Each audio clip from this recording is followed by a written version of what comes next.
G'day, fans, and welcome back to another exciting episode of DNA Reviews. And here we are after, 6 weeks, and we're still talking about good old Andor. And we're not even, just barely halfway through the season, Mr. Aaron. What is the deal with that? I know, it's still getting better and better. Greetings and salutations, everyone. We're here in a Jodie Whittaker-less era of Doctor Who. I just have to say it even as a Star Wars review. Anyway, I'm going to just do the show by myself from now. Unbelievable, dude. Seriously. Oh, God damn it. Very, very cool. We got Christy with us tonight, which is good because we didn't have Christy last week, so she couldn't give us her crimson yawns. She posted them after the fact, was kind of a bit late, but hopefully this time around it'll be all pretty groovy. Now, as always, there's a lot to talk about regarding this particular series, a lot of pictures, a lot of things going on, and a lot of really cool stuff. And, of course, we're talking about the old episode 7 of The Announcement, which was particularly cool. And as always, yes, I agree with you, Mr. King. Save it for the Who Report, sir. So, yes, totally agree with you, dude. And always, we're discussing good old spoilers, which is particularly cool. And there's a lot of stuff going on in this episode. So were you hanging on the edge of your seat, Mr. Aaron, when good old episode 7 came out? I was. It's another great episode. And I guess after last week's action episode, it's gone back to sort of a more politics episode and the fallout of the heist we've just seen. And I thought it was a great episode. We've got a lot of stuff to get through on this one, I think. Indeed. So we kicked it all off. Now, this is an interesting sort of sequence, right? And I had to put 2 notes in here, right? So it's good old Cyril and Edie again. At the top, you'll notice it says, this episode is about twos. This entire episode is all about 2 people talking, one person talking to another person. Seems to be going on the whole way through. So that's the key thing for this entire story. And, of course, Cyril's diet still hasn't changed. He's still eating, Grogu cornflakes with blue milk. And as reference, Uncle Harlow, his influence is not a thing to be trifled with. Oh, what's the deal with that, Mr. Aaron? Oh, always 2 there are, an auntie and a nephew. But it is interesting that I do think this is one of those things they keep coming back to, and it's obviously going to come back down the story. And I've had a couple of people come into the shop and said, nothing's happening in Andor. And I'm like, are you crazy? This is one of the better Star Wars series there. There is. We've had action episodes, but we've had a lot of character development. And I do think the scenes like this with his mum and Cyril and his uncle and all of this is definitely going to pay off down the track when you know the character's so much better when it all falls into place. What do you think? Yeah, I totally agree. Edie could, as in Cyril's mother, could easily just been a throwaway character, just like no one gives a shit about it. But she's had such a good presence over these episodes. You're actually intrigued to see who she is. And this name dropping of Uncle Harlow, it's got you intrigued as to what all that's about. And, of course, in a shorter series, they just wouldn't bother with that and you wouldn't really care. And you can always refer back to other Star Wars shows when you go, oh, there's all these other bit part characters, but their roles are so short. They have no meaning, effectively. You just don't really care about them. Whereas just about everybody here, you're almost invested in one way or another. And there are a lot of fans now, a lot of Star Wars fans are really sort of dialing into the show, saying, oh, it's one of the best, if not the best, live-action series they've produced. So things have done an about-face over the past month and a half. So sticking with the Cyril scenario, I like this one. He's changed his clothes again. He's got the high collar going on, right? And I like how Edie says that she picks him up on it, and says that everything says something. So it's all about your image and what it is you're trying to project. And clearly she doesn't think what he's trying to do is going to work. But poor old Cyril is getting kicked from pillar to post, isn't he? It's like he just can't find his place in the world. And I found that really interesting. And, of course, we then learn that 4x3 CRT TVs are still a thing in the galaxy far, far away. How good's that, Mr. Aaron? I do think that's fantastic, but you look at any sci-fi show and the old retro ones always future-proofed old 70s technology or 80s technology by putting an extra couple of buttons or symbols on it and just whacking it in. And I reckon it's good because it actually looks practical and like it works. Stuff that's aged worse is not where they use a 70s monitor. It's where they use a green screen and project it on it, and now you can just see straight away, oh, that's bad chroma key. Yeah. I thought you are right. Normally it'd be like a fantastic 3-dimensional hologram and all this sort of business. And the fact that they had to turn to this tiny television stuck on the wall and it's a 4x3. I thought that was absolutely fantastic. And of course, this dude talks about the theft that occurred in Aldani, which of course in the previous episode. And Edie says about the thieves, they'll regret it. So clearly she's on the ball of thinking, well, you've robbed an Imperial base of all this money. It ain't going to end well for you. And she just says it like it's a matter of fact thing. So So we're seeing it from two completely different perspectives. We see it from Cassian's perspective and the Rebel Alliance and all the rest of it, and we're seeing it from some Joe Blow, if you will, just a normal person on the street. And of course, it would be the same here. If someone said, "Oh, some thieves have robbed a bank," right? You'd be thinking straight away, "Well, I hope they get caught and they get strung up." So it's exactly the same principle. So as far as she's concerned, whoever did it, they're the bad guys, which I thought was really, really cool. So yeah. Do you think, just from his demeanor and how he plays it, that he is going to blow his favor from Uncle Harlow? Well, I don't know. I don't know, because Harlow's clearly got something. He's got the influence, and I don't know. We have been drip fed this information, but not enough to sort of warrant a conclusion. And I like this one from Colin. Yeah, wouldn't it be funny? Uncle Harlow turns out to be Governor Tarkin. Wouldn't that be the ultimate gag? So, I mean, considering that where Cyril ends up in the cubicle farm later on, clearly, if that's the case, then Tarkin doesn't think much of his nephew. So, has Tarkin's first name ever been revealed? No, it's Will Huff, but it's not been mentioned on screen. But canonized, it's Will Huff. Yeah. Okay. So okay, so clearly the big thing was, okay, you had the crime last week, the big robbery. How is everybody going to react to it? Okay, the news broadcasters come through, the Eldani theft has occurred. So what are our friends at the ISB going to say? And the first thing I noticed, I love the idea that you get to see Dedra putting the uniform on. And I thought, oh, this is one for the costumers out there. You got little clamps up there, and you got little doodads there, and all this sort of thing. And I thought, oh, if you're, really hardcore onto your costumes, you'd have to sort of be very mindful of how these things come together with the press stud things up there and all sort of business. I thought, I love that attention to detail. And when she's marching into the room with all the guys, and the dude just says, all right, shit's going down, kids. This is what we're going to be doing. And even Partagaz is sitting there. So I thought, okay, who's doing all the talking? And as it turned out, it was, I think it's Admiral in this case. I think he's an Admiral at this point, Yularen. And, oh, sorry, one of my pictures hasn't turned up. And if you're wondering who he is, he's actually been appearing in previous Star Wars before. So in the Clone Wars, that's him there. In Rebels, that's him there, which, of course, ironically, this is actually a couple of years or a year or two after this particular series. And this is how he appeared in A New Hope. And at this point, he wasn't named. He was just the background guy in the Death Star conference room. And, of course, you can see him down here as well when he's walking through a scene. So it's meant to be the same guy. So I don't know if you picked up on that at all.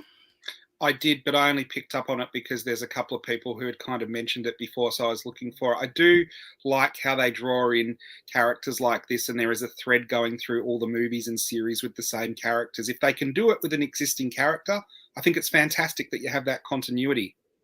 Yeah, absolutely agree. And, of course, he's got the same rank. So he's got the 3 red, the 3 blue, which is the same as what up there. Although he's got the extra shoulder pieces on this version of the uniform, which he doesn't have in A New Hope. Yeah, you sort of see his progression. When he was in the Clone Wars, he was a good dude. He was working for the Republic and working with the Jedi. And now, of course, he's gone completely polar opposite, and he's working for the Empire. But that was really groovy, because when you first saw him, you saw him from the back, and you go, well, if Partagaz is sitting down, who's commanding the show? And it's this guy, Yularen. And yeah, his character has just grown from strength to strength over the years. So that is very, very groovy. Have you ever seen anyone cosplay that costume? I know there's a lot of Imperials, but I don't really remember anyone in the white uniform. No, it hasn't really been that common in recent years. It's sort of just been one of the forgotten ones. People do the green one, which is the normal military version, and the black one, but not to the best of my knowledge. I'm sure someone has, and there'd definitely be people doing it now. Yeah, it just looks very, very groovy. So we're in the ISB meeting room, and what I didn't pick up on this before, that all the adjutants sit at the back. Isn't that interesting? So you got all the dudes at the front, right, and these guys sit at the back. And I got to admit, and I think you've brought this up before, whoever's in charge of the costume department, all those uniforms look spectacular. The cut, it looks good. The style is good. There's been no cutting corners anywhere. They all look absolutely Mickey Mouse. Mickey Mouse being a Disney thing. Boom tish. And you are right, Jacqueline. White shows too much dirt, but these dudes aren't dirty. If they want to go down and dirty, they get their minions to do it. That's probably why. Hang on, I'll just go back here. Why the adjutants are wearing grey, because dirt shows up less on grey than it does on white. So, what do you reckon, dude? Yeah, I do think, like you said, the whole costume department and props department have been amazing. Also, in that picture, I don't know if it's true, because the source came from the knowledge of the collective Twitter output, but the in-joke was it's meant to look like the inside of the Epcot Center, the ball in Disneyland. And the joke is the security's inside the balls. And if you look at it, if it does look like they're inside that sort of ball with the background, the way they've done the walls. Yeah, that works for me. I like that one from Jacqueline. Yeah, morally dirty. Yeah, that's actually a very, very good comment. I really like that.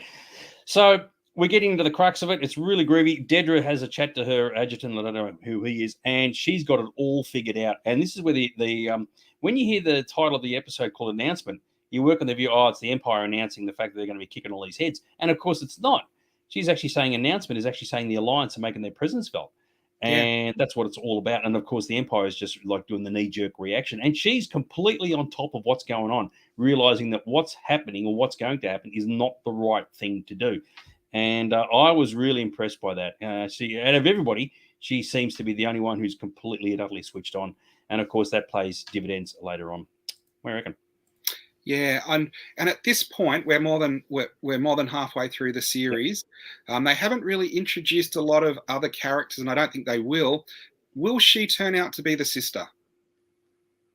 No, I don't think so. I don't think the age matches. We discussed that, I think, in episode 1 or 2 when Dedra first appeared. We thought, no, it doesn't work because, based on the logic, the sister was apparently working in the bar 6 months. This is on Morlana 1, and there's no way in the world it could be the same character. So, I mean, it makes her a great, who would have thought? But the numbers don't add up. So, as he's joined the party a little bit late, talking about Cyril's character arc, seeing eventually become disillusioned and joining the rebels. A few people think that way. And a few people also think that he will connect up with Dedra at some point, but how that works is anybody's guess. But yes, there's definitely a possibility that someone somewhere could shift allegiances because he is a bit disillusioned with his life at the moment, and we'll see a lot more of that later on. So what works for this episode is that, okay, we had the crime. How does it impact everybody? Okay, it gets announced on TV, and you can relate to this in real life, right? There are things going on in the world right now, and when you hear about it, how do people react? Some people say they're indifferent. Some people say, well, I'm going to go and protest. Some people say, well, I'm going to break into tears. Everybody reacts differently. And what I really liked about this is this scene with Luthen. And he's listening to the radio, right? And he's hearing what's happened as the aftermath of the theft. And he actually hears them saying that all the dudes who are working at the base have all been replaced by the stormtroopers, right? So that's all those guys got the sack. But there's also a reference saying that it's not going well. There's 134 Aldanis being questioned. Now, if you remember, there were only 60 of them attended the ceremony, right? So remember, they're thinning them out along the way. And I've forgotten the guy's name, the admiral from last time, the commandant. He said, "Oh, we've got about 60 now." So where did the other 50, 60, 70 come from? So they've obviously said, well, there's this 60 here, plus all their friends and relatives who did not turn up to the Sun Eye thing. We're going to question them as well. So clearly for the Aldanis, it is not going very well. And I thought that was really, really interesting that they should just put that in. And Luther's listening to this thinking, yeah, righto, guys, you're just going to have to take one for the team. What do you reckon?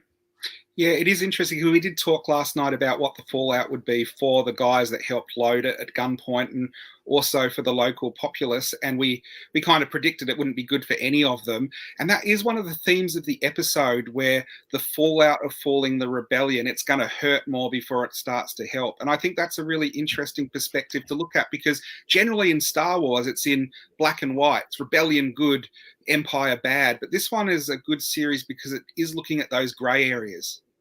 Yeah, and the key thing, and there's a lot of key things, I know I keep saying that.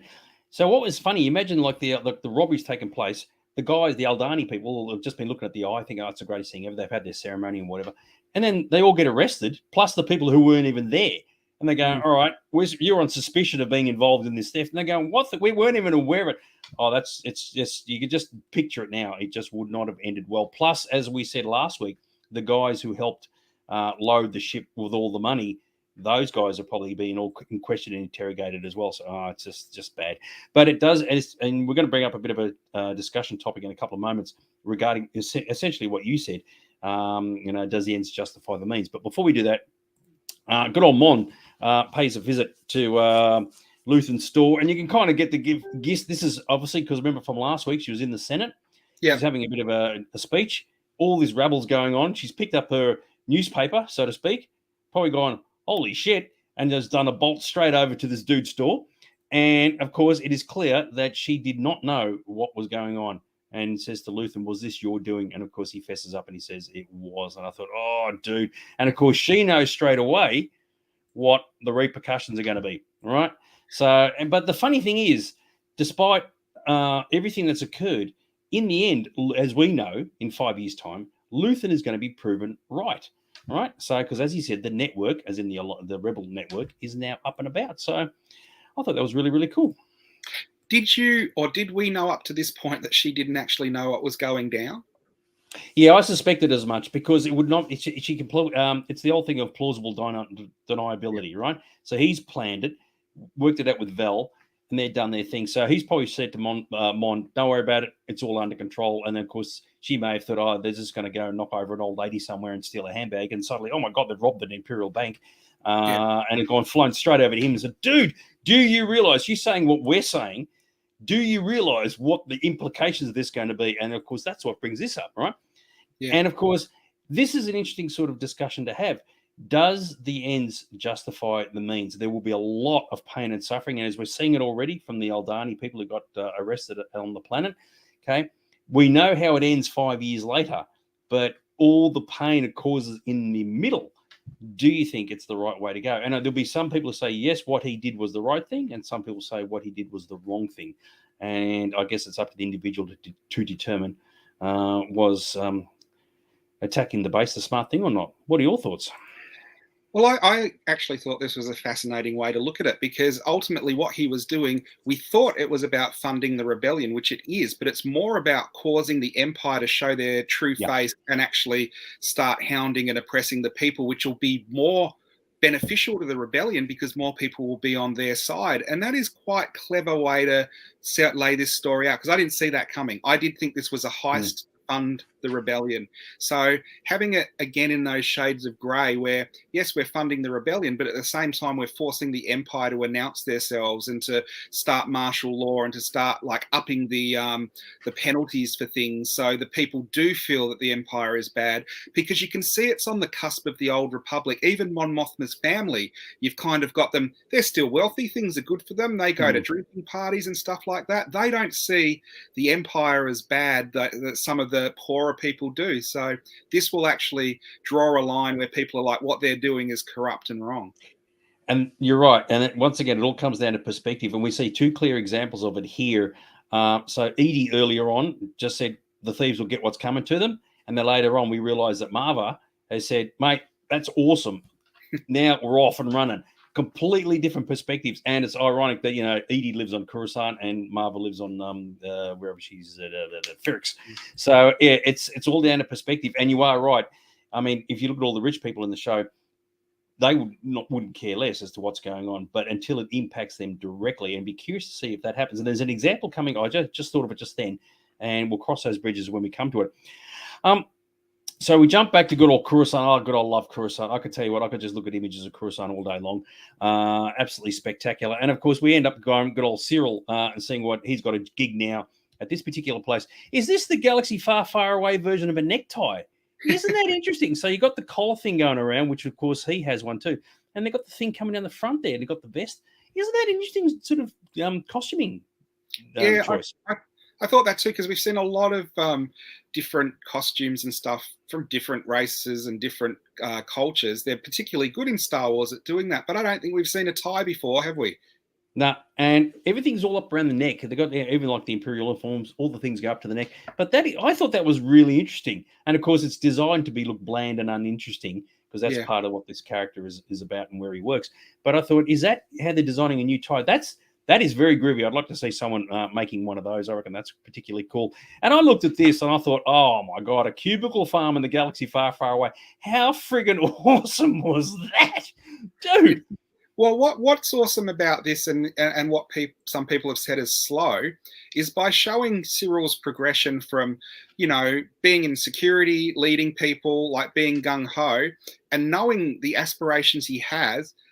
It must be soul destroying him going into this, and that's your cubicle, and this is it. You can be a career person and be here for the rest of your life.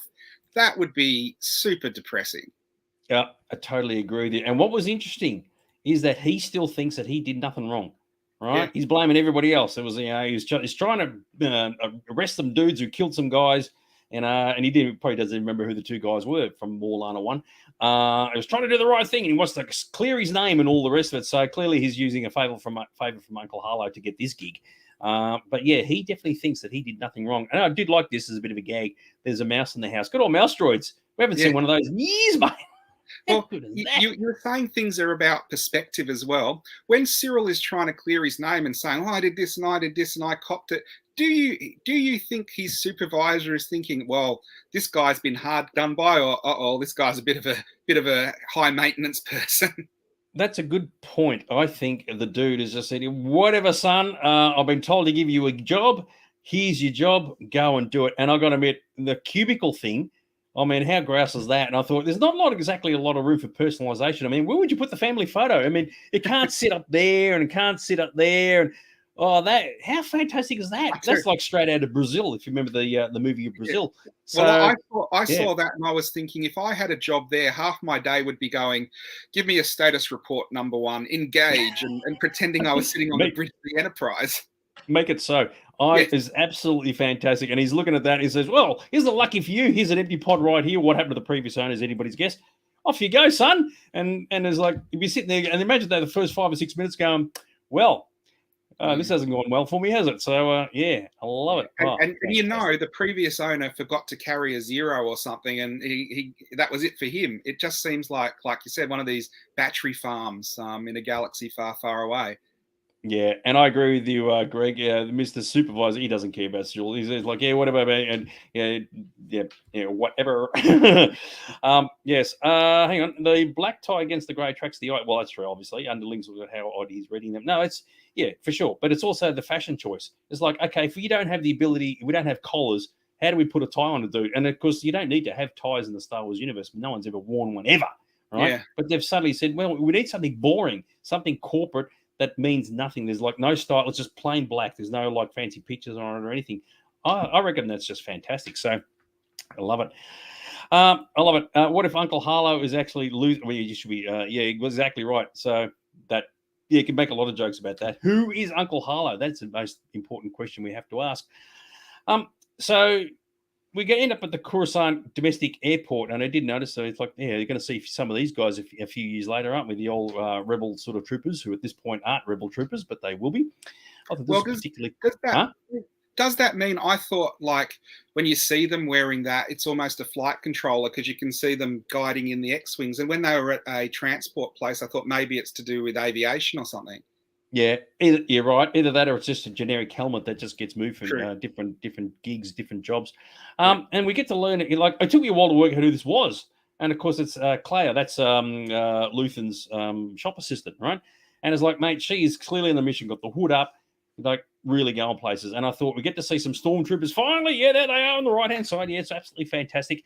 And you do wonder what she was thinking because clearly she's well aware of what Luthen's been up to.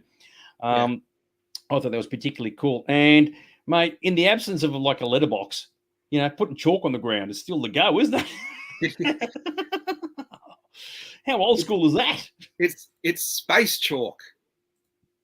Well, yeah, maybe it's one of those things. As soon as you look at it, and as soon as she looks at it and walks away, it just sort of disappears or something. So, yes, love it. Did like the medieval style armor in the booth. Yes, I don't know who those guys were, but I think they've just invented something for that. But so she's got to go and meet somebody. They're chalk on the ground, which I thought was cool. In the old days, she put an X on the glass instead with some sticky tape. But clearly that isn't going to happen. So for whatever reason, there's a meeting out in the open, which I thought was interesting. And there's like no one anywhere. I mean, what are the chances you pick a time when the place is completely barren of individuals? And I thought this was an interesting comment, right? And this is what we're saying about, there's heroes on both sides. Evil is everywhere. So Claire just says about the fact that it's like, she's obviously more than Luthen's assistant. She doesn't even care about the guys who died. She just says, oh, this person, yeah, they'll be remembered. Like it's nothing. So those guys died for the mission to get the money to finance the alliance. From her perspective, couldn't care less. She just names. And even though she even said she even recruited, I think it was at Taraman or something, it's like she didn't care less. Oh, how hard was that, dude? Well, firstly, when you talk about there's not as many people on Coruscant, I think it's a really amazing thing they've done, because I do think they've sort of done that on purpose, of what happens when wars and oppression break out, and that kind of parallels what's happening in Russia and Ukraine at the moment, where they've gone harder fascist, and a lot of people have just run and tried to get out of the country on both sides. In this, you notice it's a lot of the aliens have disappeared. All that color that was in the prequels is gone, because we find the Empire is white, stern dudes mostly, and the aliens are the first ones to become Wookiee slaves or oppressed and stuff like that. So I think it makes sense, and I think it's really good that Coruscant looks a bit empty, because that's what the Empire wants. So I agree. It's definitely a deliberate design choice. And there's probably a bit of a good psychological study you could have on that. Which is, so you are right. You look at the prequel trilogy, and there's like big neon signs everywhere and all the rest of it. Now that the Empire's in town, it's all gone completely drab, I think is the term. Regarding Claire, this is an interesting comment from Ads. I was thinking she's probably more ruthless than anyone so far. I would agree. So we've just seen her as the shop assistant to Luthen, right? Yeah. Who's clearly aware of what's going on. Yeah, she's got a nasty streak to her, and we're going to see a bit of it in a second. First things first, that's Vel. I didn't even recognize her, having her hair all styled and everything. It really took me a while to go, holy shit. I was like, good for her, looking great. But so she clearly got out of town and got the money, and it's all been stashed somewhere and whatever else. But I've got to say, she looked fantastic in the scene. But yeah, Claire herself, she just wants Cassian killed, loose ends, because she knows that he is aware of who Luthen is, even though we know later on, when Cassian talks, he's got no idea who Luthen is, doesn't know the name, he just knows the face. But of course, does Luthen know that she's put a contract out to have Cassian knocked off? Because originally Cassian was supposed to be recruited for the Alliance. So what do you reckon? Well, I don't think he is, and I think it's one of those things where the Rebel Alliance hasn't formed yet, so it's more every person for themselves thinking they should be doing what they do to get the whole thing going. I know it jumps forward a bit. There are some scenes just filmed from a cinematic view that sort of go, what's she doing in the background? Maybe she isn't like as trustworthy as you think, kind of thing. And it's all in the way that it's shot, which is very clever. So I do think everyone, even though they're working for the Rebel good, still have their own agendas and still have how they want to do things, rather than everyone's got on the same page. Yeah, and as was pointed out, Vel still got the Kyber crystal, and you're thinking, well, is she going to give that to Claire, who then gives it to Luthen? That didn't happen. And of course, Vel's saying, where is he? So she is a possibility that Luthen has got no idea that Claire has gone to visit Vel in the first place. But that's the old gangster thing. We've got a loose end. Take the dude out. And it's not even a question of, have a chat to him and see what he's going to say about Luthen, and then work and make a decision. No, just do it. Right. And that's for the greater good of the Alliance, to protect Luthen's name. It's like, that's a bit rough, isn't it? Yeah, I actually think that's quite bad, because that's something you might expect the Empire to do. But if the Rebellion's doing that, not too many people are going to want to help the Rebellion. If you help them and then it goes around that you get eliminated later because you're a loose end. Yeah, and that's why I think that Luthen doesn't know that she's done this, right? She's gone to meet Vel off her own bat. Cassian is a loose end from her perspective, and as mentioned, about what Ad said about she's more ruthless, and clearly she is. She's just just take the guy out, right? Done, and move on. Even though, as we discover later, Cassian's got no freaking idea who Luthen is. Doesn't even know the name.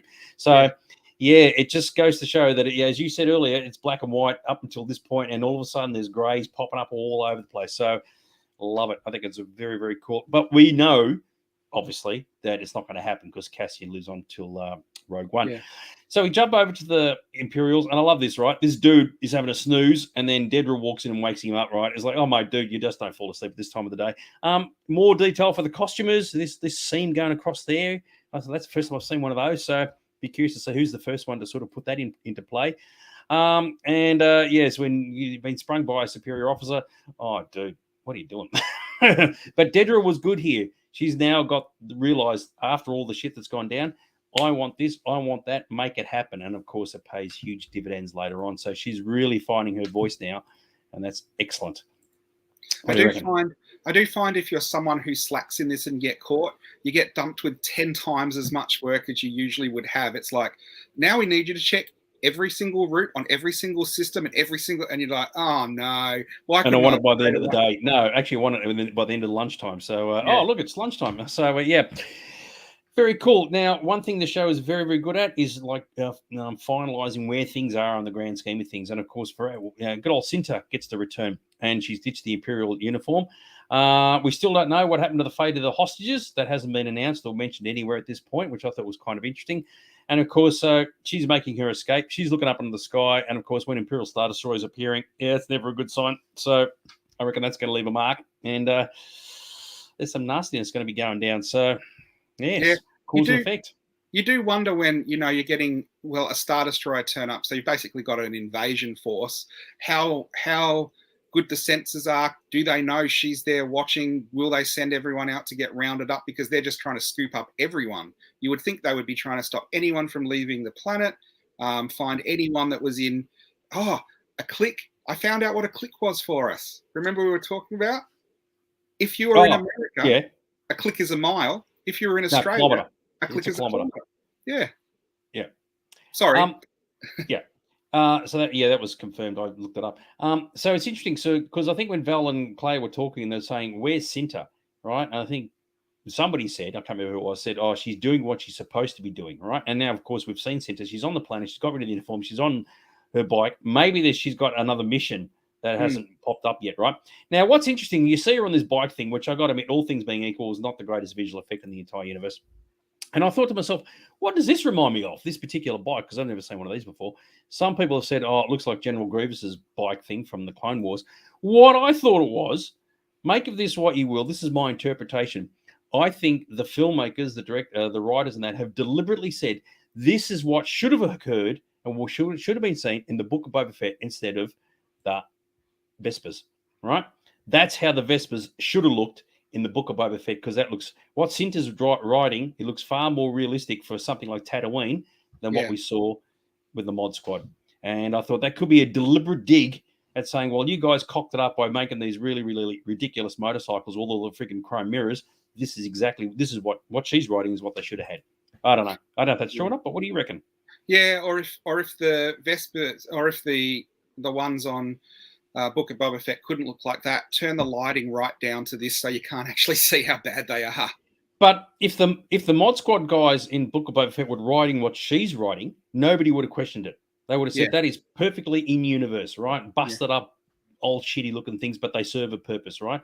Instead of what we've got. And I think that's why I thought it could be a deliberate dig. So I don't know.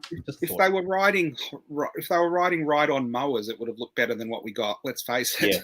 Yeah. So, because I thought, what are the chances she happens to be on this like motorcycle type thing, which may or may not be Vespa like. So, that's how I sort of looked at it, and others may agree, others may not. But what could have been?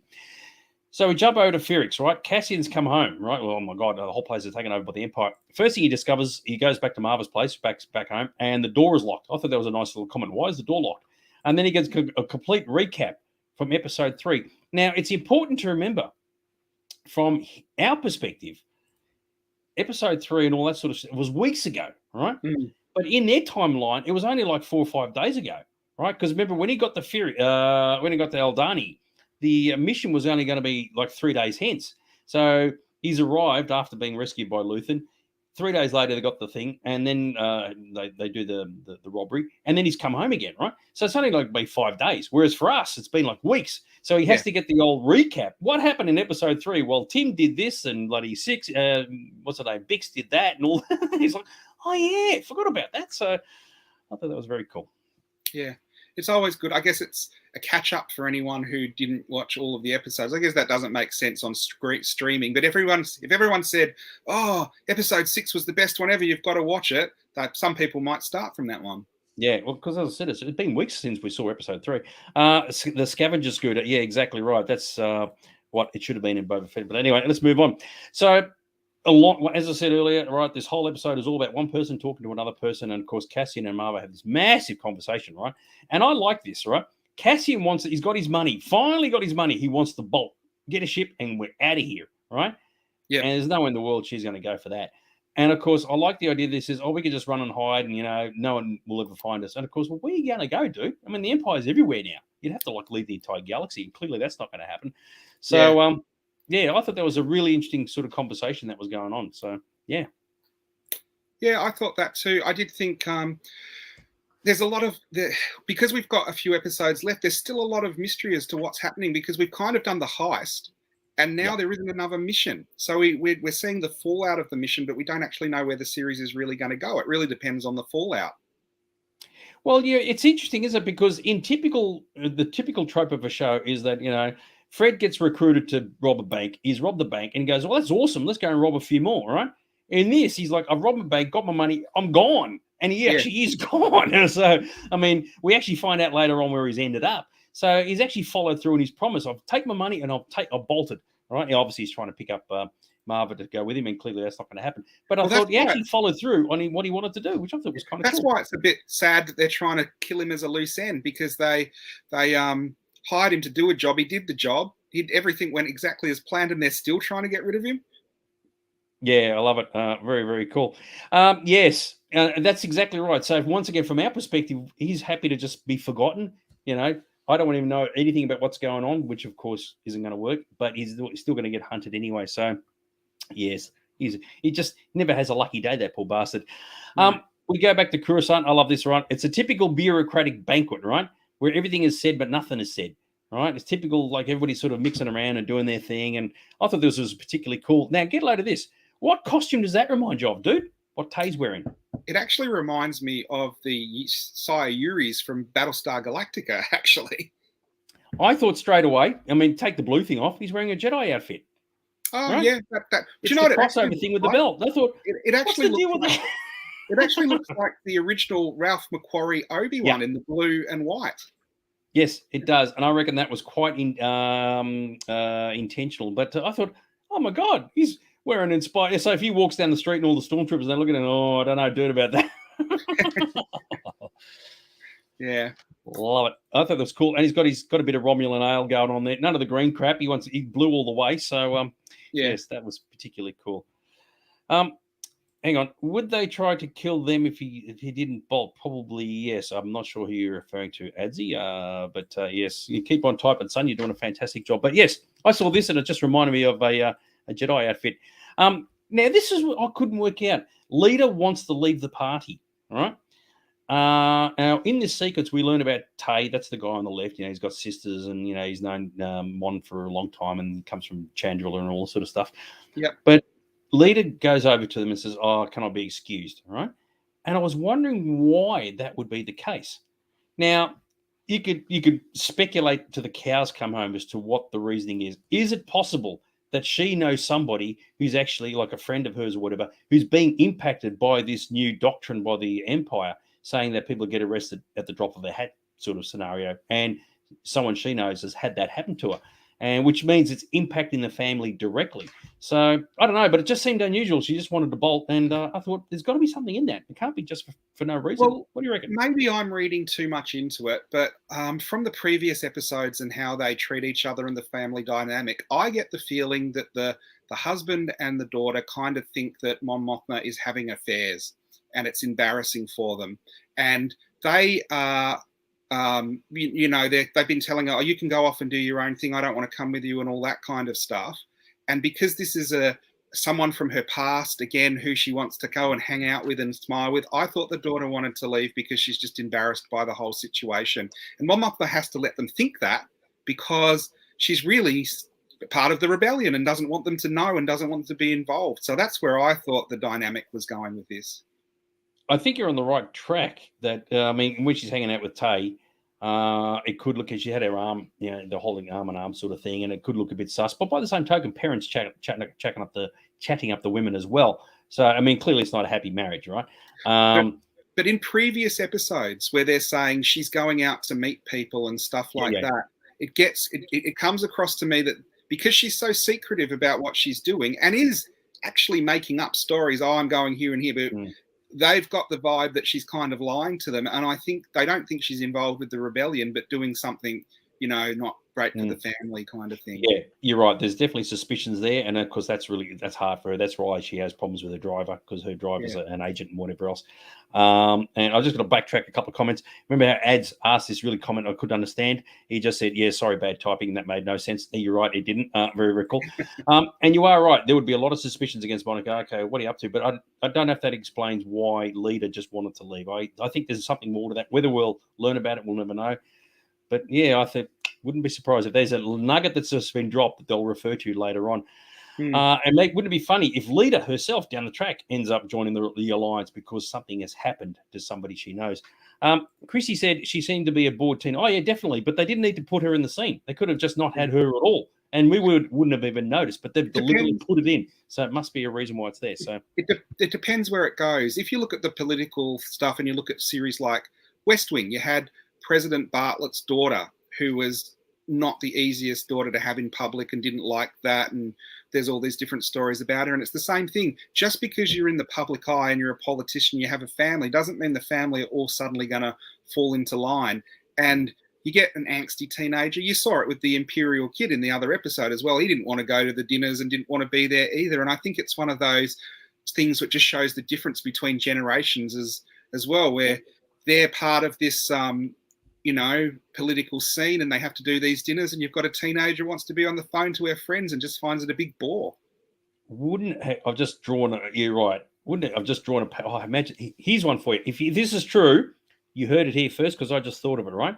Lita wants to leave because she's just learned that her really good school friend was the kid who got assassinated by Cinta at the base, right? And she's just learned one of her schoolyard friends has just had a bullet in the back of their head, right? Because we haven't heard about the hostages yet. And that would have only occurred like 2 days ago. She might have only just found out the information now. You heard it here first, right? Because I like stringing bows, mate, drawing lines that don't need to be drawn. You might as well say she just found out she's adopted and she's actually Cassian's sister. There you go. Oh, don't go down that. Age differences notwithstanding. All right, so that's why I think there's something in that, but you never know. But as Chrissy said before, yeah, she could be just a bored teen. Indeed, you do. All right, so this is the crux of the whole thing. Once again, two people talking. Mon wants Tay to obtain. She needs to obtain funds, right? And as she said, everybody's watching her moves now, and she's got to trying to tap into the family fortune and whatever. Wants him to start financing something, but it's not saying what it is. And it's like, dude, I get the thing. You probably got the hots for Mon and all that, and she's a lovely lady and that, and she's asking for money that you're probably going to give her, but don't do it, dude, because it will end badly if it turns out that he's discovered that he's helping to finance her ventures, which are all alliance based. It'll end badly for him big time, and he won't even know anything about it. He'll just say, look, a school friend from way back when came up and said, I need a shitload of dollars. I gave it to her and I was none the wiser. So I reckon, dude, mate, it's got bad times ahead. What do you reckon? I thought this is a fantastic character building scene, and it shows how crafted the writing is in this, where they're getting the message across, but they're talking in code, and you know they're talking about, and they do know what they're talking about without actually directly saying it. But I love how she's like, the Empire think I'm a thorn in their side, and as long as I'm a little thorn in their side, they don't realize I'm a massive thorn in their side. And you've got him he's going, I think I lean a bit too, left for your politics. I'm not going to like this. And she's letting him know that, yeah, you actually would. And I do sympathize and stuff like that, all without saying it directly. And I think that is really clever writing. Yeah, it really, really was. But by the same token, she's asking him to provide money, and I don't think he really knows what it's about, because at this point, the alliance doesn't exist, as we've said, right? There's pockets just floating around. There's a network, but the actual group doesn't exist yet. Ads has decided to type out a bit of a long one. Is the daughter still stuck with the daughter, angry because she blames mom? What the Empire is doing? Why would she do that? She had no idea.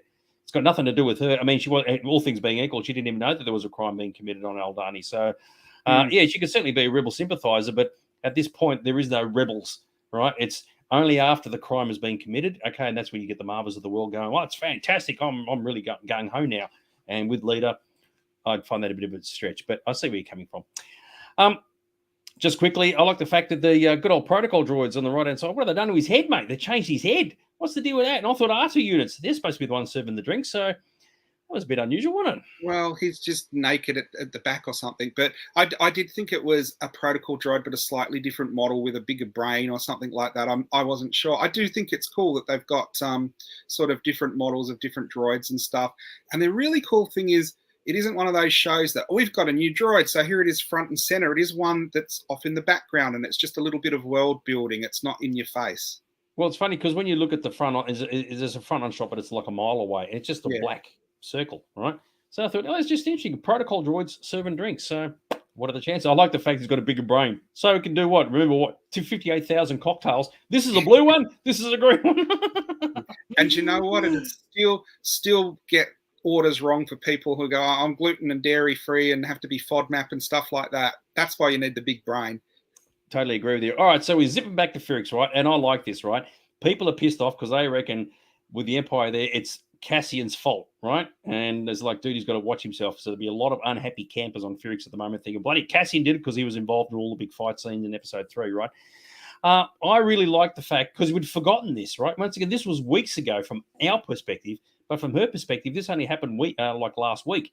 So she still has the injury from episode 3, where she got smacked into the wall by the dude, right? Yeah. And of course, everybody's blaming everybody. Cassian blames Tim because Tim, squealed on him to the guys. But in the end, it really doesn't matter who blames who, because the predicament is still what they're in. And I thought this was a good scene. So he's come back to sort of make it up with her, and she's just pretty much just said, take a walk, bugger off, and she's still got the busted head. I really like that, because from our perspective, if they had to just patch that up, we would have just forgotten, because it's been like 4 weeks since we saw episode 3. So I thought that was really, really cool. So, and this just re-emphasizes that he doesn't know who Luthen is, right? And as she said, she can't even contact the guy. So this just clarifies that even though Claire said, yep, kill Cassian off because he knows stuff, this confirms he's got no friggin' idea. He knows the face, but that's all he knows. And I thought that was really good. So, but yeah, poor Cassian has come back to try and save the universe. Bix doesn't want to bar him. Marva's not going to leave with him. Mate, it's not good, is it? No. Well, I did think that Luthen would have stayed in contact with him, because after they pulled that job off, there might be more work for him in the future. But as he's emphasized, he's got his money. He doesn't need to work again. But obviously, things are going to change. If you never saw Rogue One, like, this is a hard one, if you could wipe that from your brain, you would have no idea where this is going to end up, where this is going to lead. But of course, we do know where it leads. And once again, he's the honest thief. He pays back all his debts. And I thought that was really, really cool. All that 12,000 credits should cover it. I thought it was a good moment, because goes to show his integrity, which is very, very groovy. Well, it goes back to the previous episode where he was offered half the heist, and he not only turned it down, but shot the guy for breaking the deal. So Yeah, that's exactly right. Now, there was an interesting flashback here that people have been sort of stewing over a little bit. And I'll just put in a couple of very quick slides. So when he sees the stormtroopers, he's leaning against the wall here, right? And for those who haven't put 2 and 2 together as to what's going on, he has a flashback to when he was a kid. Now, that's him on the left here, right? But he's a child at this point. And as it turns out, this would have been when he was estimating that this is when he was 13, right? So the troopers have arrived in Ferrix. He's got his father, Clem, on the right, okay? So it's easy to forget who we're looking at and what's going on. And as we've seen here, Clem didn't actually do anything wrong. He's actually trying to stop the violence from escalating. But, of course, he gets into trouble because someone throws a brick or something at the stormtroopers. They all turn around. And, of course, this echoes the final scene of the episode where Clem gets arrested for not doing anything at all. And, of course, Cassian also gets arrested at the end of the episode for not doing anything at all. I thought that was really, really interesting. So I don't know if people picked up on that or not. And as I mentioned, it would be 7 years after the Empire came to power, and that's Cassian on the right-hand side as a young kid. I estimate it was 13. And the reason why I say it's 13 is because he ends up being put in prison at that point, like the youth justice center, whatever it's called. And I didn't like the fact that the guy who chucked the brick at the stormtroopers didn't fess up. He didn't say, yep, it was me. It was just like good old Clem took the fall. It was never going to end well for him. And, of course, freaking hell, that's just not good, is it? So that's what all that is about. That's, what do you reckon? Yeah, no, I thought that was, again, one of the better scenes in the episode. Just shows how harsh the Empire are and why you don't want them in the system and you don't want martial law. Also gives a great backstory where you understand more and more why he has no love for the Empire. And also, you get to see stormtroopers doing what they do best, oppressing people, which we haven't seen very much in the series so far. Yeah, exactly right. And later on, he sees he attacks them, and that's where he gets arrested. So it links back to what he said earlier. He gets put into a youth detention camp or whatever, Yeah, and that's why I said I think it occurred when he was 13, which makes sense. 7 years after the Empire came to power. And I haven't seen it, and it's a shame Gavin's not watching. I think in Rogue One, there's a line where somebody says, it might even be K2SO, says, your father would be proud of you, I think. And of course, that would link right back to this. So, because poor Clem, it didn't end well for him. And the idea of stringing people up still, because we've seen it in Kenobi and whatever else, yeah. Obi-Wan. It's like, it's been a very medieval times, isn't it? It's like hanging a guy and just leaving him there. It's like, it's a bit rough, isn't it? Well, it's for the same reason as medieval times. So all the other peasants don't want to go down the same path. Mm. And of course, that leads into this bit where Marva and Cassian having a big old discussion about it. Now, she's gone full hardcore. I'm going to resist the Empire. And of course, she's pissed off because, as we saw, it was the Imperials who strung up Clem. And as she said, she wouldn't walk down the street or just left, wouldn't go there at all because, they obviously hung there for a period of time. Yeah. And I thought it was so interesting. She's now got the gung-ho. Did you hear about what happened on Aldani? It's absolutely fantastic. Completely oblivious to the fact that he was the one who actually committed the crime. How good is that? It's like, dude, tell her what happened. Well, I think that's fantastic because he can sit there and proudly go that she admires him without having to actually tell her and have her have that burden of in case she's interrogated or anything. So that's great. Yeah, but isn't it funny? She's slow, like she's saying, "Oh my God, it's everything's great now, right? We've got a reason to resist, take up arms and all this sort of stuff." And as she said, she put on her best coat and walked through the square with the Clem was strung up and did his big smile and all sort of thing. It was really good. It's a really good dialogue. And of course, he was the one saying, "I've got the money, let's go," but he hasn't actually said where the money came from. I reckon that was kind of cool. Yeah. And so, as we now know, right, and this is what Luthen created, and this is what Mon was afraid of, but it's actually working. That a rebellion is now growing based on the reaction of the crime that was committed. But Cassian just simply can't see it. I think that's kind of interesting. It's almost like a mental block where he's like, oh, yeah, you're right. Mate, this is actually a good thing. But from his perspective, he just wants to bolt. But she is ready to stand and fight. And it's like, and she won't be the only one, as we well know. So that was particularly cool. Yeah, I do think it keeps coming back to Cassian sort of doing I'm just a simple man that wants to make my way in the galaxy, and he keeps getting drawn back into drama. Yeah, you're completely right. And in the end, of course, he wants to go, she wants to stay. And I don't know if you picked up on this. I did. No hugs or anything. He just left. And I thought, oh, that's rough. Yeah. Right? None of this, I'll see you later. He just said, all right, I'm out the door, catch you later. And I was like, jeepers. And that was that. So you don't know if they'll see each other again. I'm going to work on the view that they won't. Yeah. But no, it's like physical connection or anything. I reckon that's a tough one, dude. I also thought that was partially for her protection too. Really? I didn't think of that. I mean, you got to remember they know what he looks like, and he is a wanted person. And there's always there's always the possibility that this is come back and bite him. And I just think. He wanted her to go with him, but if he went alone, it was going to take the heat off of her. He wasn't going to stay there with her. Yeah, well, he can't stay. We know that. But, I mean, regardless, she's connected with him no matter what. So if the ISB start joining dots and they'll go, oh, one of the dudes involved in the crime was Cassian Andor. Oh, his mother, is Marva. Regardless of what happens in this scene, they're still going to be knocking on her door and just going, oi, what's the deal? When did you last see the guy? But you would think that from her perspective, it ain't going to end well because she's got this strong connection with him. Yeah, you do wonder where that's going to go. I think Adam's got a point there. I was thinking of this, but I didn't want to say it. He beat me to it. She will get strung up and he will commit to the rebels. That's just definitely a possibility because, and that would be sort of an interesting sort of like symbolism, like Clem got hung. And if she gets hung, there's something in there. And that could be what you're right, what tips Cassian over the edge. So well, there isn't anything at the moment to make him to commit to a cause. He did it for money. And there's got to be some point. Maybe it'll be with his sister or what happened to her, or maybe it will be with this. So you never know. Well, it's funny you should mention that because Marva specifically says don't look for Kerry anymore, right? And, of course, you start then thinking, well, hang on, does she know something that we don't know? Because when she picked up Cassian in the ship back all those episodes ago and they took off, how would she know what happened to Kerry? So unless she looked into it later on and found either the whole planet was nuked or it was all empty or whatever. But she knows that he's looking for Kerry. So I thought, and I thought, yeah, there's something in that. She knows something. So well, it is one of those tropes in any TV show. If someone's looking for a lost person, and the people who kind of do know go, don't go digging any deeper, don't look into it. You know, it's not going to end well when they eventually do find who they are and what happened. yeah, so wouldn't that be interesting? Yeah, it turns out Kerry has joined the Empire, and Marvin knows it and doesn't want to tell Cassian because clearly he has a bit of a beef with the Empire. I don't know. Yeah, We'll have to wait and see. But it's good that they brought it because, like, we haven't seen or heard of Kerry since episode 1. That's just all long been forgotten.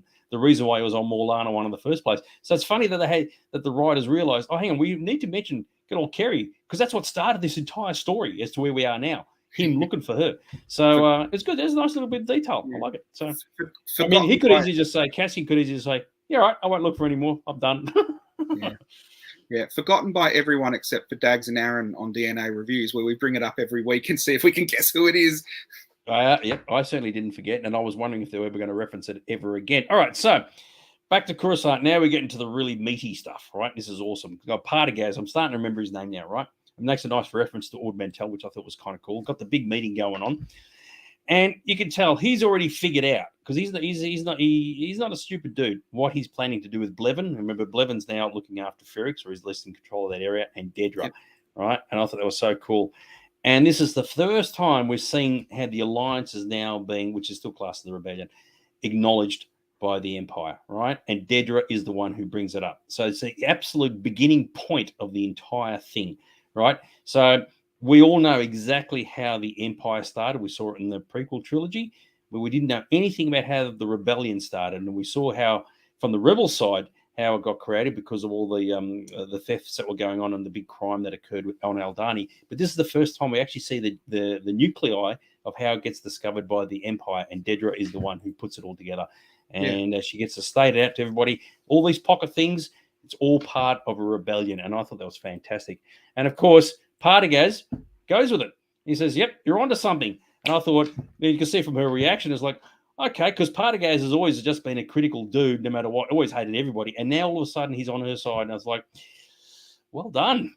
Well played. So this was another scene I thought was fantastic. And it's one of those writers' tricks when they do a movie or a TV series. They often have key scenes that they want to have in an episode, and then they link them together with all the other plot points and sort of create a story. And Andor is doing it amazingly well, where you obviously see, I actually feel the writers enjoy writing these scenes because they're so well written and they spark so well. And then they get the in-between stuff so good as well. But when you get to this, when it's like looking bad for her and then it swings around and you know what's happening and then it happened and then it goes quite well for her, you can't help cheering on someone who's a bad guy. And that's what you really love, because you can even sympathize for her situation, and she is an Imperial. Well, that's right, but it's the Empire versus the Empire, right? So when Blevin gets his ass kicked and Partagaz says, yeah, piss off out of Ferrix, Dedra's going to take over, and you're going, well done, because we've been following her story for a while now, right? If we didn't know her background, you look at it from Partagaz's point of view, well, she's just come in saying that all these things are being stolen from all these bases, therefore there's a link. And he's just said, provide more evidence. She's provided more evidence. He said, all right, good to go. Now, we as the audience know more than that. So if you look at it from his point of view, you can see why it took a while for him to sort of swing around to her thinking. But now that he's done that, he says, well, okay, off to Ferrix you go, because that's where the original Star Part thing was pinched from, which is kind of cool. And we know from the trailer she eventually goes there. Now, based on what you said, I don't know how this is going to play out, but imagine this. She goes to Ferrix, and we know she goes with Death Troopers because it's in the, the trailer. And she goes and she plays hard ass with everybody. And she's the one who strings up Marva in the square, right? Yeah. Wouldn't that be just the freaking trippiest thing ever? Because you're right, at this point, she is classed as the good guy of the bad guys. So we're all going, good on you, Dedra. You are awesome. You go, girl. You kick some heads. What if she actually literally doesn't? With some other people on Ferrix, that I think is going to screw with the audience's mind, and I think if they do it, good on them for doing it too. So Well, it Yeah, is one of those. just quickly, I just wanted to say, yeah, it's a rare compliment from the boss. Watch your back. So, yes, indeed, duty, Dottie. Sorry, dude, go for it.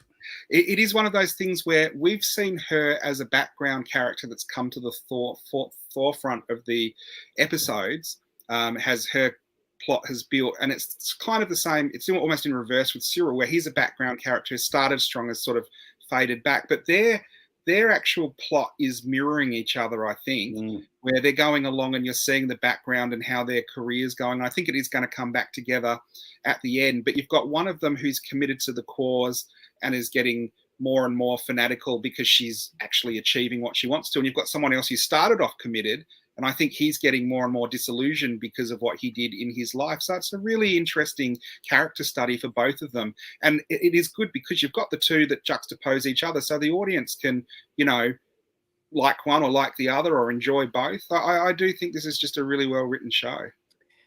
It's a good point that you make. So what we've seen just in this episode alone, the fans have been going, "Oi, Dedra, well done, yay team. Oh, clever, Claire, sorry. Oh, you want to kill Cassian? Oh, boo, boo, boo, down for you." Yet, ironically, Dedra's on the bad guy side and Claire's on the good guy side, so to speak. So it's kind of interesting. You can look at popularity by 6 months from now, who's being cosplayed the most, and I reckon there's going to be a lot of Dedras. Yeah, obviously. So Chrissy said someone finally listened to the woman. Well, as was pointed out, that Partigo said they were hiring people specifically like her because of their way that they think, right? Yeah. So instead of just walking and going, "Oh, the Empire's all the greatest thing in the entire universe," they got the ability to sort of analyze and study things. And as he said, this is the reason why you were here.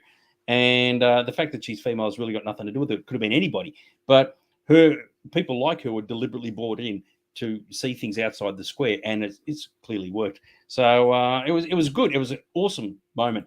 And the fact that with Partagas was on her side, it was like, that is just fantastic. And I agree with Adzi. She's a true believer, and let's hope she stays a true believer, because the last thing, as we said in previous episodes, we don't want to water down characters and say, well, she started off being a baddie, and then suddenly she starts shifting sides as we get further along because she's a popular character. So hopefully that doesn't happen. It would be an interesting thing, though, if you've got Cassian, who's the good guy who shoot people in the head in cold blood, and she gets to do the same thing, and she can't because she's a morally better person but works for the Empire. That's a really interesting dynamic.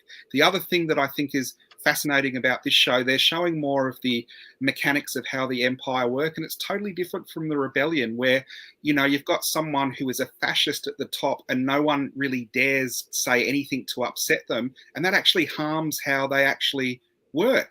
And the Rebellion, they can do whatever and they can adapt, but the Empire can't adapt because they're too busy looking after their own back, because if you say the wrong word, you're on Ord Mantell, something like that. So I do think it is a fascinating study in the Star Wars universe on all different levels. Yep, I totally agree. And I do think that, once Dedra goes to Ferrix, and if she does come across Marva and she does beat the living crap out of Marva, I think the audience is going to be struggling going, I don't know what to think anymore. And I think that's a good problem to have, rather than just saying it's shifting the dynamics around someone who you've been like supporting. Suddenly you don't want to support them, but you still like them. That's a great problem to have from a writing perspective and a just doing things differently perspective, because up until this point, it's just been too easy. Yeah. Suddenly the show has a completely different focus, right? It's almost like a different group just came in and just changed everything. And we end up as what somebody's called a space Florida. It's like Miami, right? In the galaxy far, far away, Neamos, right? I don't know what to make of this. So good old Cassian's hooked up with a new girl. And the thing I can't work out is how much time has passed. So he's left Ferrix, ended up on Neamos, space Florida.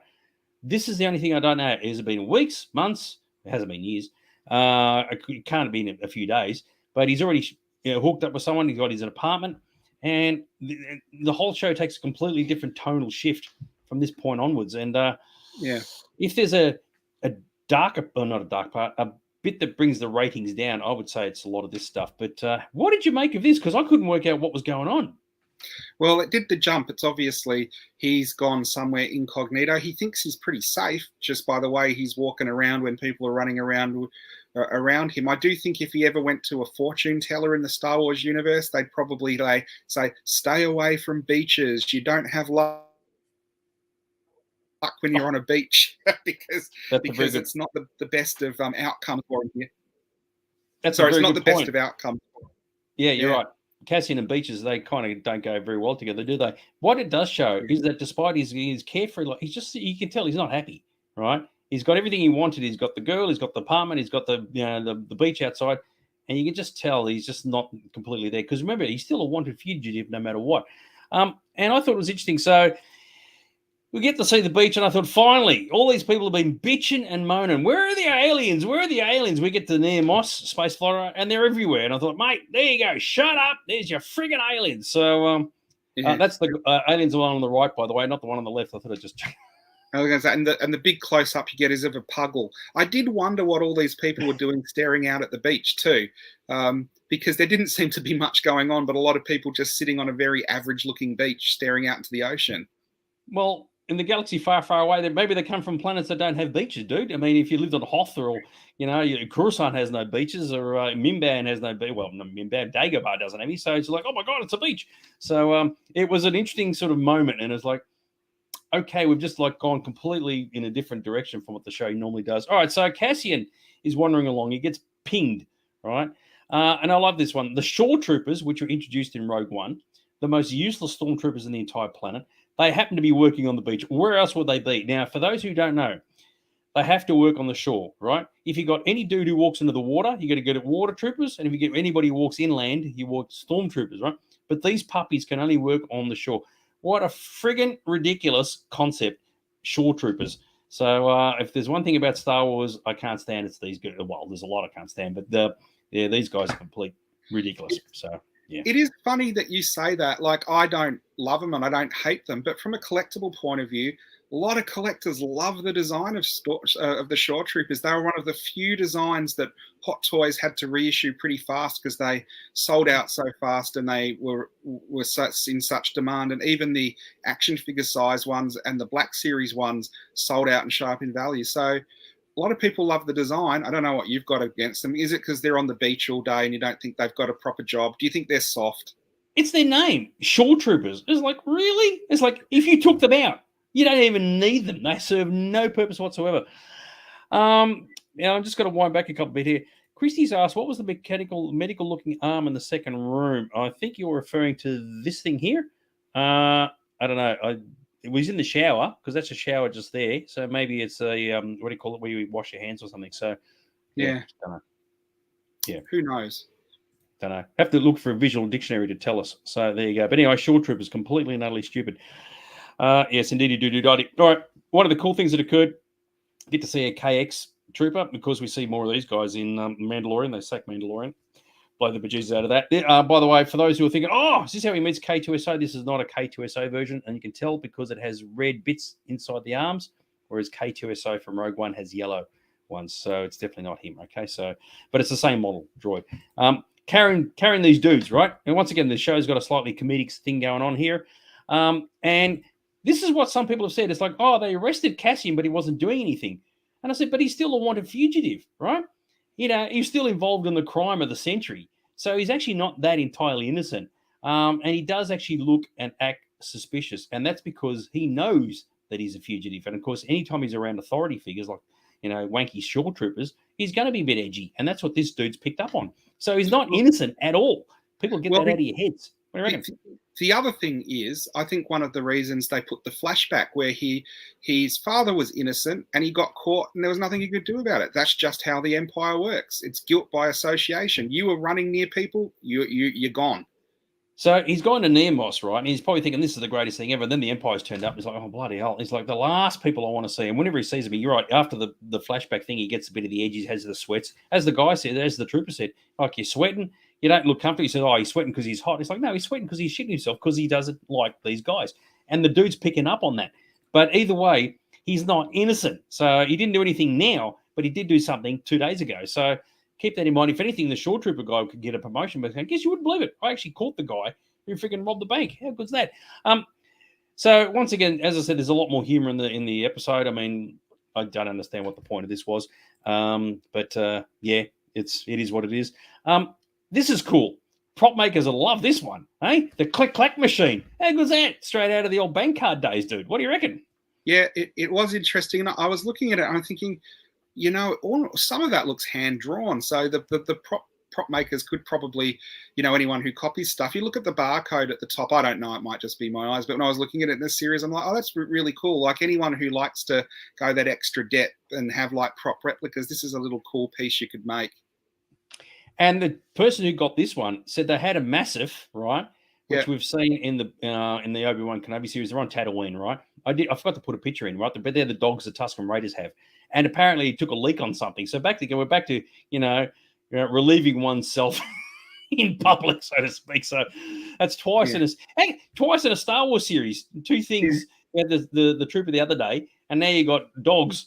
Actually, there's three because you had one on B2 in the first episode. So that's 3 times in this entire series where animals and or humans have been like letting themselves go. Well, you didn't. That's a trivia question for you. You didn't have a picture of the massive. That's a bone of contention for me. Yeah, I didn't even think to put one in because I thought everybody knows what a massive is. But the fact that they mentioned it, and I thought most people wouldn't even know what that is. But of course, it's a Tusken Raiders dog. We see him in Obi-Wan Kenobi and Mandalorian and whatever, and Attack of the Clones. So, yeah. Anyway, so I thought that was kind of cool, but he was relieving himself in public, and I thought, bloody hell, what is this show about? Bloody, letting your load loose, mate. They could have put a pun in there. They could have said he was getting arrested because of a massive attack. Ah, very good. And of course, who would have a massive and bloody friggin' this planet anyway? But anyway, you got to laugh. Okay, once again, now we're getting some comedic stuff, right? It's the galaxy far, far away version of Judge Judy. I love that. I thought it was so funny, and I like it when he gets locked up. He says, "Oh, take it up with the Emperor." I do like it's the bureaucracy, but she's obviously a very small woman who enjoys her job of being up very high and just booking people and putting them away ASAP. I thought that was another great little character. This has so many little good character supporting roles, doesn't it? It does. So she just said, "Oh, it used to be 6 months. Now it's 6 years. Off you go, son." And go, "But I didn't do anything. Take it up with the Emperor." Oh, that is just fantastic. That is awesome. I reckon they'd laugh their heads off when they put that scene together and they said, "Oh, this is grouse." So yeah. All right. So believe it or not, we've played through this pretty quickly. So this is a magic moment. So we're back to Cyril on Coruscant, right? Now, as I didn't realize, I didn't circle it. He's now got his tie, right? And he's buried in his cubicle farm doing his thing. Whatever he's doing is anybody's guess, bored out of his bejesus job. And I looked at this and I thought, geez, you wouldn't want to forget what cubicle you're in, would you? Like, oh, no, I walked all the way down and I'm on the wrong level or something. How would you be? It's like, well, where are you? I'm the one here that's next to the one there, which is next to the one there. Oh, God damn it. It's like, what a moment. What do you reckon? Well, I actually thought what would have been really funny there is they all look exactly the same, but there's one in there that has a pot plant or some greenery or something just to sort of make it personalized. Yeah, imagine someone puts the pot plant in, right? And everybody just looks at them and is like, dude, get rid of that.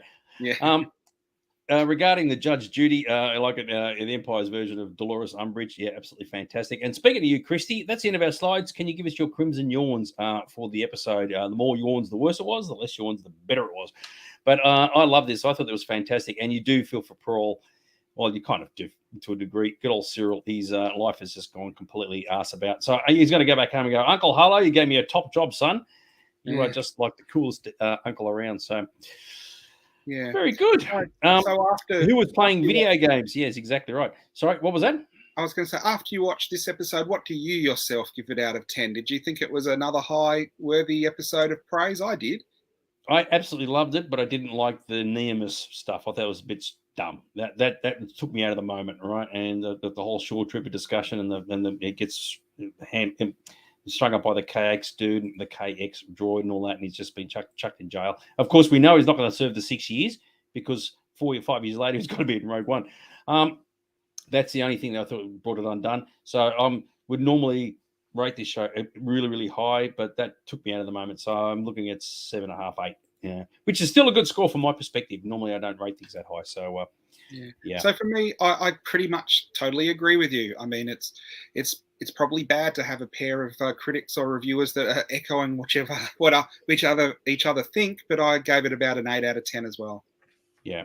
So taking the last part out, the rest of it was outstanding, really outstanding. And once again, it's a whole thing. Nothing's happening. It's just a shitload of talking. two people talking here, two people talking there, two people talking there, but everything they're saying is really good. You're dialing into it, you're learning things, and you're thinking, where is this going?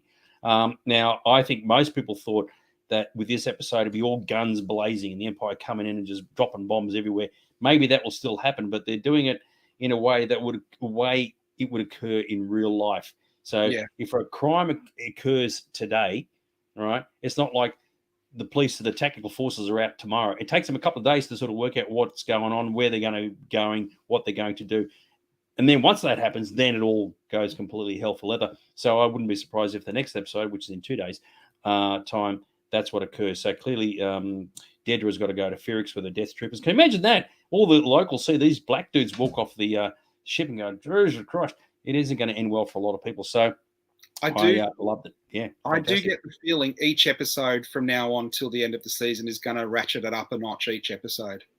You would think so. And don't forget, there is a second season for this series too, so we don't know where that's going to go. Christy's given her yawns at 5, which is 5 out of 10, which is fair enough, because I know Christy's not the happiest person in the world regarding this show. Once again, it is a big talk fest, but good on you, Christy. So we're all getting there. And you are right. It's because it's so different from normal Star Wars. For a lot of people, it's just like, oh my God, talk. But it's good talking, and the quality is just fantastic. As he reckons the KX droid was fan service, yeah, I suppose it was. That's why that whole segment, even the music, when they showed that planet, it was like, oh, Jesus, what are we doing here? So like, yeah, right. And then nothing with the beach and all that. Yeah, that did work for me. But, it was just a tacked on pit. It was a tacked on scene to get him into prison, I feel. Yeah. And yeah, it was right. And there must be a reason for that. They're going to chuck him in jail and then something happens. And, yes, I think it was a means to an end. But no, other than that, the series has been fantastic, and it's getting better and better. And now that we know things are happening, and the announcement, as we said, wasn't the Empire's announcement, it was what the Rebellion was doing, is going very, very well. That's it for us. Now, don't forget, as always, if you haven't done so already, make sure you check out our socials, Switches and bloody, what do you call those things, YouTube and Instagrams and all that sort of crap. So, because don't forget, there are other shows coming out for good old Sci-Fi Zone. So there could be more coming. Oh, how exciting is that? And as always, if you want your latest and greatest Andor stuff, which of course is hardly anything at all because not much has been released, well, Aaron Store, mate, how's your shop going very, very quickly? It's still bombed out. We have got, KSO droid and a few things, but mainly from Rogue One. Actually, you do. Yeah, a couple of KSO droids was absolutely fantastic. So there you go. Anyway, episode 8 of good old Andor is coming out in the next day or two. And I've got to say, it's a show I'm absolutely hankering for. So, but a lot of fans, as I mentioned at the start of the show, from the reviews that I read, a lot of people are really dialing into it now. They're really getting switched over. And it's almost like the other shows, your Boba Fett's and the Kenobis, and maybe not Mandalorian so much, are all getting pushed aside. Who would have thought a show with all talking and hardly any action is like leading the pack for some people over all the series we've seen previously. So the sleeper hit, as they say. Yeah. Any final words before we buzz off for tonight? No, I thought it was an amazing episode. Looking forward to the next one. Who knows where it's going to go, because that's the great thing about this show. It's not that predictable either. Totally agree. Chrissy's asked how many episodes. I think there's 13, 12 or 13. So that's as I understand it, but it's definitely one of the two. So there you go. All right, we'll leave you to it. We'll see you next Monday to talk about episode 8. Oh, absolutely fantastic. In the interim, take care, look after yourselves, and if you're not doing anything, well, go watch some Andor. All right, catch you later. Have a good night, guys. See you. Bye.